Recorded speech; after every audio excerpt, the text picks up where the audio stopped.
One and only peace.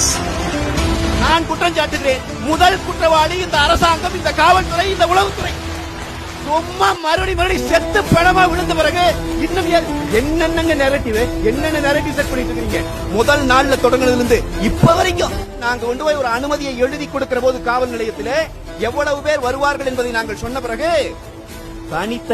தனித்தனியாக ஒவ்வொரு நகர செயலாளரை, ஒவ்வொரு பகுதி செயலாளரை, ஒவ்வொரு கிளை செயலாளர் வரைக்கும் ஐஎஸ் தொடர்பு கொள்வார், உளவுத்துறை அதிகாரி தொடர்பு கொள்வார். சார் எத்தனை வண்டி வருது, சார் எத்தனை பேர் போறீங்க, நாங்க சொல்ற கணக்கு மட்டும் எடுத்துக்க மாட்டார்.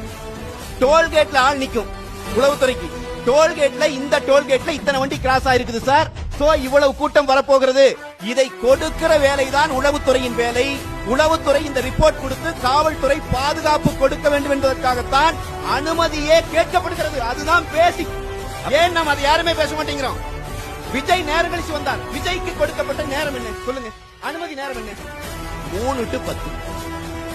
3 to 10 அனுமதி நேரம் கொடுத்தது யார்? காவல்துறை. அனுமதி கொடுத்த இந்த நேரத்திற்குள் விஜய் 2:59 வந்து கலவரம் செய்திருந்தால் விஜய் குற்றவாளி.